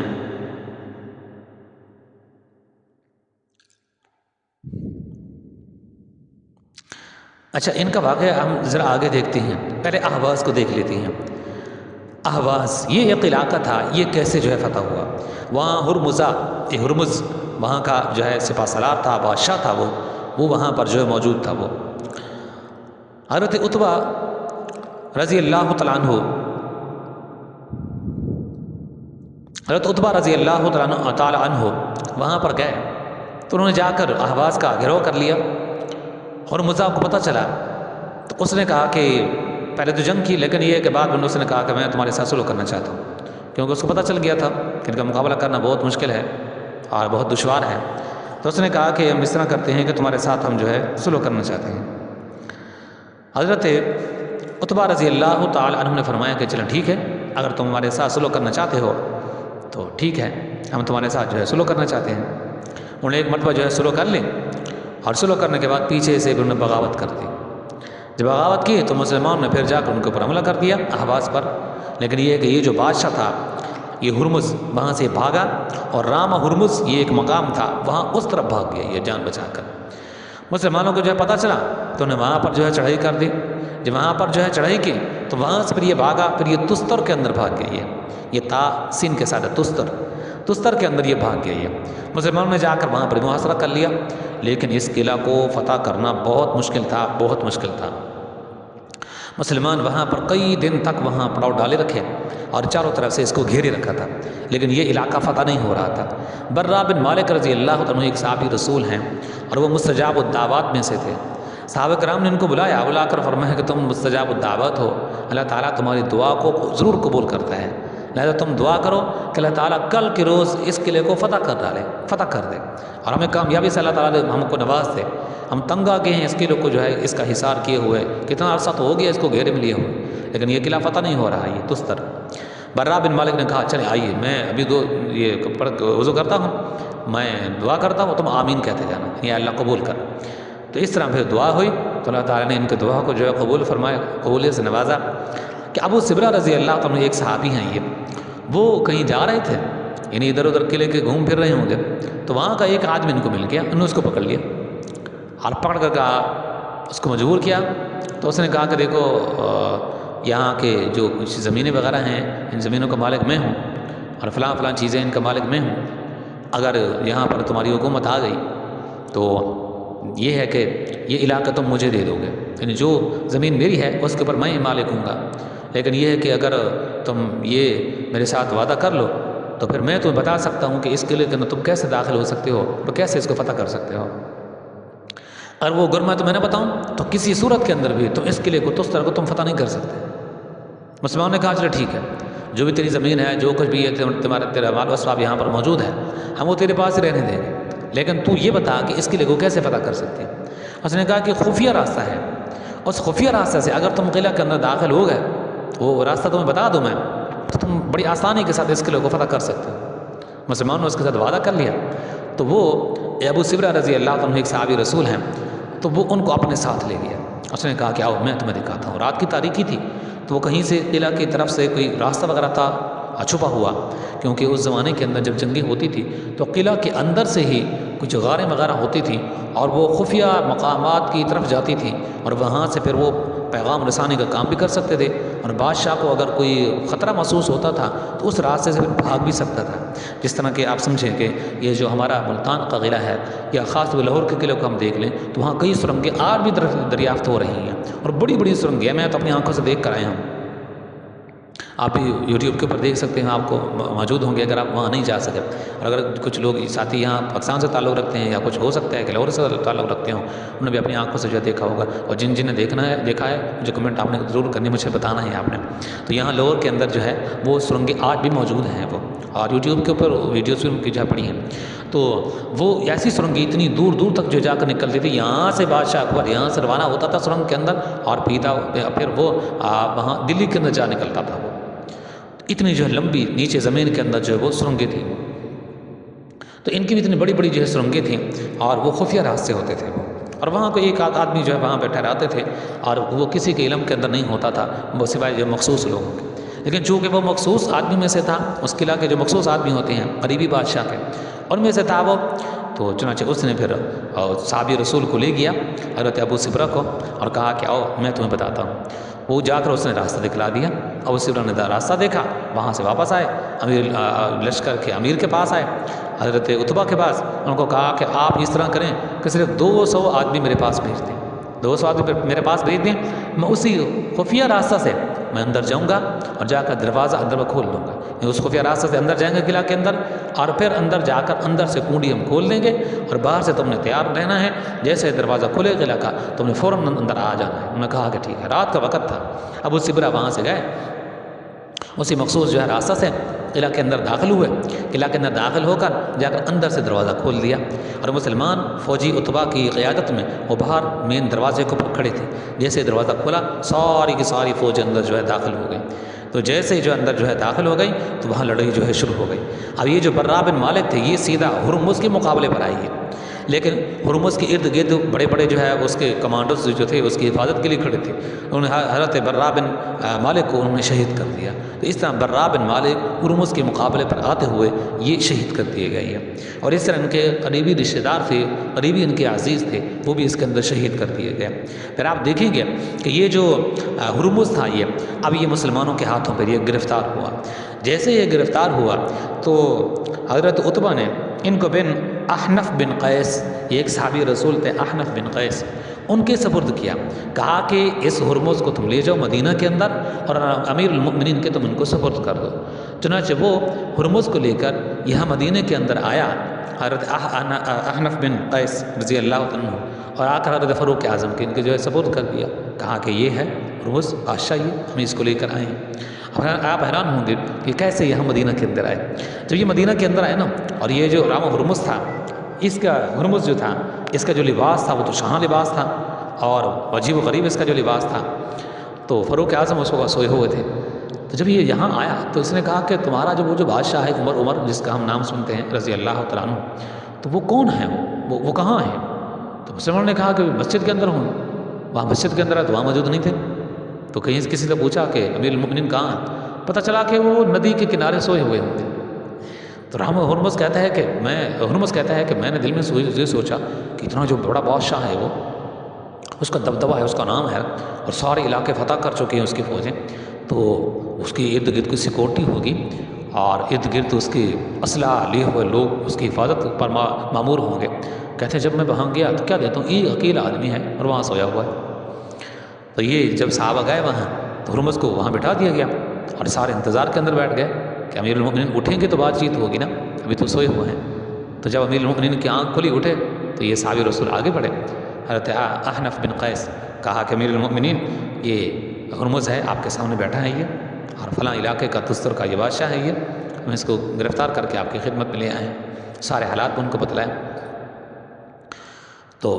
آپ نے فرمایا کہ اس کو لے چلو مدینہ میں، یعنی اندر لے چلو شہر میں جہاں بیٹھنے کا مقام ہوگا، میں وہاں آتا ہوں۔ فاروق اعظم آ گئے، تو اب اس کے بارے میں کیا ہونا چاہیے، مختلف آراء آنے لگی، لیکن رائے یہی تھی کہ اس کو قتل کر دیا جائے۔ اور ہرمز کو پتہ چل گیا کہ اب میں بچنے والا نہیں ہوں، مجھے قتل کر دیا جائے گا، کیونکہ برا بن مالک کو یہ شہید کرا چکا تھا اور فاروق اعظم کو بڑا پیارا تھا، یہ پیارے تھے یہ برا بن مالک رضی اللہ تعالیٰ عنہ۔ تو فاروق اعظم کو جیسے پتہ چلا تو وہ تو مایوس ہو گئے، بڑا ان کو دکھ ہوا، افسوس ہوا کہ وہ تو میرا قریبی دوست بھی تھا اور عظیم صحابی رسول میں سے تھا، وہ عظیم صحابی تھا، وہ رسول اللہ صلی اللہ علیہ وسلم کے قریبی صحابہ میں سے تھا، عظیم اس کا مقام تھا، مرتبہ تھا اس کا۔ تو فاروق اعظم نے فرمایا کہ بس اس کو قتل ہی کر دیا جائے، اور صحابہ کی رائے بھی یہ تھی کہ اس کو قتل کر دیا جائے۔ لیکن یہ جو ہرمز بیٹھا تھا بڑا چالاک تھا، شاطر آدمی تھا، اس نے کہا کہ مجھے اس طرح کرو کہ پانی مجھے پلا دو، میں قتل ہونے والا تو واقعی ہوں میں، اور میرا قتل کا وقت بالکل قریب آ چکا ہے، لیکن مجھے پانی پلا دو۔ فاروق اعظم نے فرمایا کہ جاؤ پانی لے آؤ، اس کو پانی پلا دو۔ تو وہ پیالے کے اندر ایک آدمی جو ہے وہ پانی لے کر آیا اور ہرمز کے سامنے پیش کیا، اس نے وہ کٹورا اپنے ہاتھ کے اندر لیا، فاروق اعظم سے کہنے لگا کہ امیر المؤمنین آپ نے تو آرڈر جاری کر دیا ہے کہ اس کو قتل کر دیا جائے، لیکن یہ ہے کہ آپ تھوڑا سا مجھے ڈھیل دے دیں، جب تک یہ پانی میں نہ پی لوں نا اس وقت تک آپ نے مجھے قتل نہیں کرنا۔ فاروق اعظم نے فرمایا کہ میں نے تو اس کو کہا ہے کہ پانی بھر کے دو آپ کو، اور آپ کو پانی مل گیا ہے اور اتنی مہلت ہے تجھے، کوئی قتل نہیں کرتا تو پانی پی لے تو، جب پی لے گا تو اس کے بعد ہم فیصلہ کریں گے اور تیرے قتل کا ہم جو ہے آرڈر جاری کریں گے،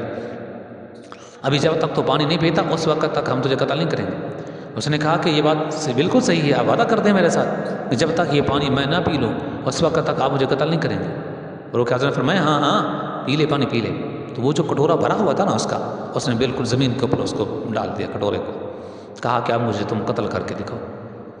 میں نے کہا ہے کہ یہ پانی جو میرے ہاتھوں کے اندر موجود ہے جب تک یہ پانی میں نہ پیوں اس وقت تک آپ مجھے قتل نہیں کریں گے، اور آپ میرے ساتھ وعدہ کر چکے ہیں، اور وہ پانی جو یہاں شرط کے اندر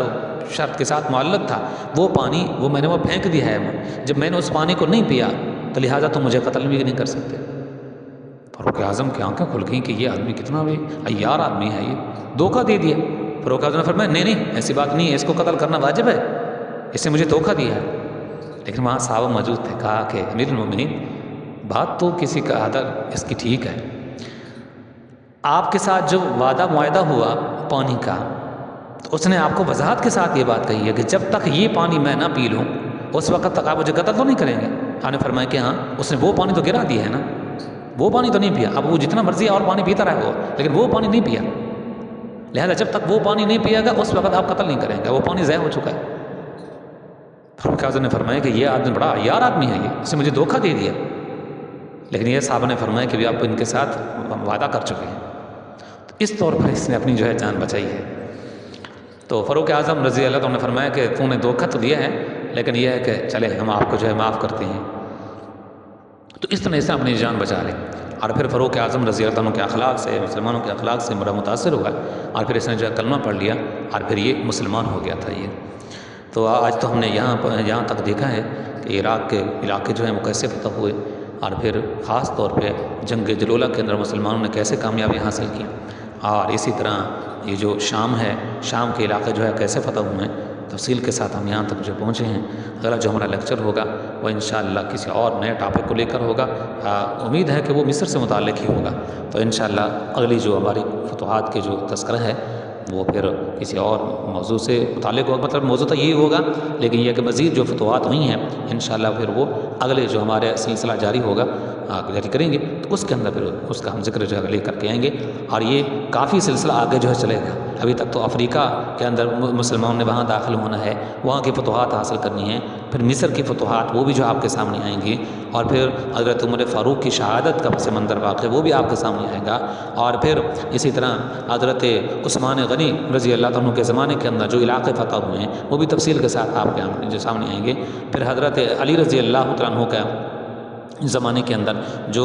جنگیں ہوئی ہیں وہ بھی آپ کے سامنے جو آئیں گے، تو یہ سارے پس منظر اور سارے واقعات دھیرے دھیرے آپ کے سامنے جو آتے رہیں گے، اور اسی طرح جنگ صفین ہے، اور اسی طرح جنگ جمل ہے۔ کل کچھ ساتھی مجھ سے جو ہے پوچھ رہے تھے، چونکہ آپ کے کمنٹس جو آتے ہیں بہت زیادہ ہوتی ہیں تو پڑھنے کے اندر مجھے بڑی جو ہے دقت ہوتی ہے، اور اس طرح کوئی اور خاص میرے ساتھ کوئی معاون بھی نہیں ہے، تو اس حوالے سے سبھی کو پڑھنا اور اس کا جواب دینا یہ میرے لیے بہت مشکل ہو جاتا ہے۔ تو اس حوالے سے جو جنگ صفین ہے یا جنگ جمل ہے، تو انشاءاللہ وہ بھی جو آنے والے ہیں، جن ساتھیوں کو اس پر جو ہے ضرورت ہے اس لیکچر کی، تو وہ اب ابھی ان کے لیے ہم آرڈر کے اوپر تو ہم نہیں دے سکتے، کیونکہ اس کو کتابیں پڑھنا اور پھر اس کا جائزہ لینا اور پھر اس کا خلاصہ نکالنا اور اس کو اچھی طریقے سے سمجھنا اور بیان کرنا، یہ کوئی ایسا آسان کام نہیں ہے یہ. تو لہٰذا یہ سبھی باتیں جو آگے آ جائیں گی. مزید اگر آپ کے کوئی سوالات ہیں یا کہیں کوئی مجھ سے سبقت لسانی ہو جاتی ہے، کہیں بھول جاتا ہوں میں، تو اس کی آپ نشاندہی کریں گے تو اس پر مجھے جو ہے بہت زیادہ مجھے جو ہے خوشی ہوگی. اور واٹس ایپ نمبر بھی آپ کے پاس موجود ہے، آپ کال نہ کیا کریں. اگر کوئی میسج آپ کا ہے تو آپ کوشش کریں کہ وائس مجھے آپ کر دیا کریں. اور اسی طرح آپ فیس بک ہے، اگر آپ اس کے ساتھ کنیکٹ نہیں ہیں تو وہاں بھی آپ کنیکٹ ہو جائیں، وہاں بھی آپ مجھے میسج وغیرہ جو کر سکتے ہیں. لیکن یہ بہتر یہ ہوگا کہ آپ مجھے وائس چھوڑ دیا کریں وہاں واٹس ایپ کے اوپر. اور اسی طرح یوٹیوب کے اوپر وہاں بھی کچھ ساتھی جو ہے آتے ہیں، وہاں پر بھی اور کافی سارے ساتھی وہیں سے ہمارے ساتھ جو جڑے ہیں، تو ان سے بھی درخواست ہے کہ آپ کمنٹ کی بجائے آپ یہاں واٹس ایپ کے اوپر جو ہے اپنی وائس کر دیا کریں. السلام علیکم ورحمۃ اللہ وبرکاتہ. ایک نئی جو ہے موضوع کے ساتھ عنوان کے ساتھ انشاءاللہ کل ہم دوبارہ جو حاضر ہوں گے. جزاک اللہ خیرا.